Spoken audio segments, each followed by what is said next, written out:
Moving to New York City, what buying here actually takes. If you bought a home anywhere else in the country, you're coming into New York City with experience. Here's the problem.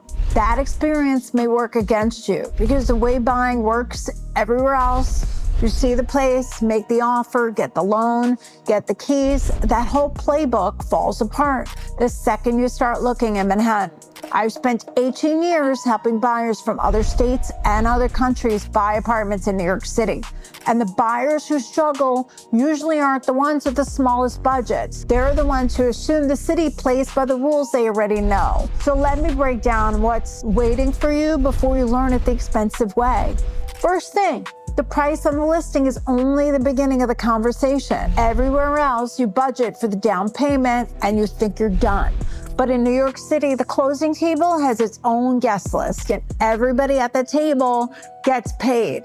You need a real estate attorney here. That's the law in New York. There's no way around it. Then you've got building fees, moving deposits, and my personal favorite, the mansion tax. The name is cute, the bill is real.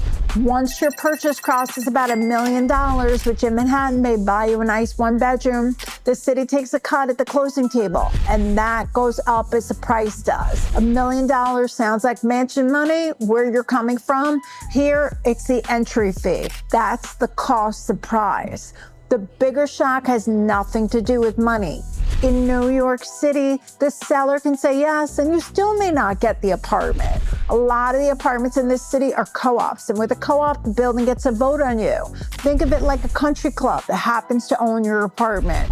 Before they let you in, a board of complete strangers goes through your finances, all of them. Tax returns, bank statements, reference letters, every large deposit you made. They ask where it came from, and they don't stop whether you can afford the apartment. They look at what you have left after you buy it. They want to know you won't be living paycheck to paycheck the day after closing. I had a couple come to me after their first attempt buying here fell apart. They got in without guidance, learned about the board package 3 weeks into the contract, and ended up scrambling, and the whole deal collapsed. The first real conversation I have with any buyer moving here usually starts with the paperwork. We get to the neighborhoods after that, and this is exactly the kind of thing I walk people through during a first consultation. You're planning a move and want to understand what a board will see when it looks at your file. The link to book a free consultation with me is in the description. Come with questions, that's what the call is for. Okay, you know the real costs and you know about the board, but none of that helps if you can't move fast enough when the right apartment comes up. A well-priced apartment in this city can go into contract in days, so the buyers who win here show up ready. Their pre-approval is done before the first tour, their pay stubs, tax returns, and bank statements are already pulled. Because when the right apartment comes up, the buyer with a complete file can beat the buyer with a higher offer than you'd think. The reality is, speed gives you leverage in this market, and speed comes from all the boring preparation nobody wants to do. Last piece, people get this backwards all the time. Pick your neighborhood before you pick your apartment. Buyers fall in love with a kitchen and forget they still have to live on the blocks around it. So before you commit, do the commute during rush hour. Don't do it on a Sunday afternoon when the train is empty and the city is on its best behavior. Go on a Tuesday at 8:30 in the morning.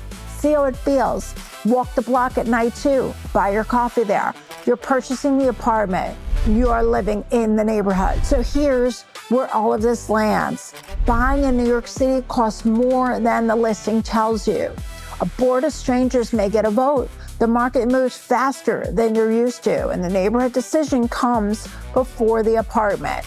None of this should scare you off. People move here every day and end up exactly where they wanted to be. But the buyers who get through it smoothly usually have one thing in common: somebody in their corner who's done this hundreds of times. That's the job, no surprises.